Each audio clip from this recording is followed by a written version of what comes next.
ভোমলদার coaching সেন্টারের পক্ষ থেকে মানে একটা ভিডিও নিয়ে এসেছি তোমাদের জন্য। দেখো, আজকে আমি ভোমলদার কোচিং সেন্টারের পক্ষ থেকে ক্লাস 11 ফার্স্ট সেমিস্টারের পরিবেশ বিদ্যা 2025 এর ইম্পর্টেন্ট প্রশ্ন নিয়ে এসেছি। তোমরা এই প্রশ্নগুলো যদি ভালো করে দেখে যাও, আশা করি তোমরা সমস্ত প্রশ্নের অ্যান্সারগুলো লিখতে পারবে। যেমন দেখো, কোন বিষয়কে সংস্কৃতির দলিল বলে? ঐতিহ্য। একটি বৃক্ষরোপণ পুত্র সন্তান লাভের সমতুল্য। কোথায় আছে লেখা? মৎস্য পুরাণে। ভারতের কোন রাজ্যে সর্বাধিক পবিত্র বনবীথি রয়েছে? হিমাচল প্রদেশে। ওরান কি? রাজস্থানের অধিবাসীদের পবিত্র বন। চিপকো আন্দোলন কোথায় হয়? উত্তরাখণ্ডের গাড়োয়ালের হিমালয় অঞ্চলে 1973 খ্রিস্টাব্দে হয়। চিপকো আন্দোলনে কে নেতৃত্ব দেন? সুন্দরলাল বহুগুণা। কোন রাজ্যে অ্যাপ্পিকো আন্দোলন হয়? কর্ণাটকে 1983 খ্রিস্টাব্দে। সাইলেন্ট ভ্যালি কোথায় অবস্থিত? কেরলে। কোন রাজা রাজত্বকালে প্রথম প্রাকৃতিক সম্পদ সংরক্ষণের ব্যবস্থা হয়? সম্রাট অশোকের সময়।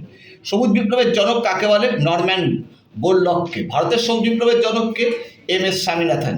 পপুলেশন শব্দটি কি থেকে উৎপত্তি? ল্যাটিন শব্দ পপুলাস থেকে। পপুলেশন সংক্রান্ত অধ্যয়নকে কি বলে?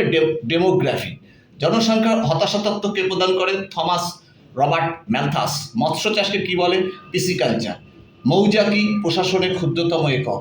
রাজস্থানের জল সংরক্ষণের পদ্ধতির নাম কি? টাঙ্কা। ধোঁয়াশার মূল উপাদান কি? SO2 আর O3। মালচিং কি? মৃত্তিকা সংরক্ষণ পদ্ধতি। সামাজিক বৈষম্য, লিঙ্গ বৈষম্য এবং আর্থিক বৈষম্য দূর করার উপায়?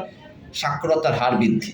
কোন শিল্পে ঋতুভিত্তিক বেকারত্ব দেখা যায়? চিনি শিল্পে। কোন সংস্থার প্রকল্পের আওতায় প্রতিবন্ধী ব্যক্তিদের দক্ষতার বৃদ্ধির প্রশিক্ষণ দেওয়া হয়? NHFDC। ওয়ার্ল্ড এইডস ডে কবে পালন করা হয়? 1 ডিসেম্বর। 6 থেকে 14 বছর বয়সী ছেলেমেয়েদের অর্থনৈতিক ও বাধ্যতামূলক শিক্ষার অধিকার উল্লেখ আছে কোন আইনে? RTC অ্যাক্টে। মাধ্যমিক ছাত্রছাত্রীদের সাইকেল দেওয়া হয় কোন প্রকল্পে? সবুজ সাথী প্রকল্পে। সর্বশিক্ষা অভিযান চালু হয় কত সালে? 2001 সালে। কোন রোগ পেশাগত কারণে সৃষ্টি? রোগ হবে এখানে এটা ব্ল্যাক লাং। বিশ্ব হার্ট দিবস কবে পালিত হয়? 29শে সেপ্টেম্বর। চাইল্ড ম্যারেজ রিস্ট্রেইন্ট অ্যাক্ট কবে চালু হয়? 1929 সালে। ভারতীয় শিক্ষার জনককে? Thomas Babington Macaulay. কোন দেশে বাল্যবিবাহ বেশি হয়? নাইজার। ভারতবর্ষে কোন রাজ্যে সাক্ষরতার হার বেশি? কেরলে। কন্যাশ্রী প্রকল্পে মেয়েদের কত টাকা দেওয়া হয়? 25,000 টাকা। খাদ্যসাথী প্রকল্পে কত টাকার বিনিময়ে চাল ও গমের ব্যবস্থা করা হয়? 2 টাকা। ILO কবে স্থাপিত হয়? 1929 সালে। কোন প্রকল্পের জন্য কৈলাস সত্যার্থী নোবেল পুরস্কার পান? বাচপান বাঁচাও। কত সালে ভারতকে পোলিও মুক্ত দেশ ঘোষণা করা হয়? 2014 সালে। ভারতবর্ষে মিড ডে মিল কবে চালু হয়? 1995 সালে। পৃথিবীর ফুসফুস বলে পরিচিত কোন অরণ্য? আমাজনের বৃষ্টি অরণ্য। ব্ল্যাকফুট ডিজিজ কোন দূষণের কারণে হয়? আর্সেনিক দূষণের কারণে। ডাউন্স তৃণভূমি অঞ্চল কোথায় অবস্থিত? অস্ট্রেলিয়ায়। ওজোন স্তর ধ্বংসকারী গ্যাসের নাম কি? CFC। পৃথিবীর ওজোন স্তর সবচেয়ে বড় গহ্বর কোথায় দেখা যায়? অ্যান্টার্কটিকার আকাশে। অল্প বৃষ্টির জন্য কি দায়ী? Carbon monoxide. কোন ধাতু দূষণে ডিসলেক্সিয়া রোগ হয়? সীসা। CFC এর বাণিজ্যিক নাম কি? ফ্রেয়ন। EIO এর পুরো কথাটি কি? Environmental impact assessment. সবচেয়ে উন্নত মানের কয়লার নাম কি? অ্যান্থ্রাসাইট। মিনামাটার রোগের জন্য দায়ী দূষকের নাম কি? ক্যাডমিয়াম। ম্যান অ্যান্ড নেচার গ্রন্থটি কে লেখেন? George Perkins Mars.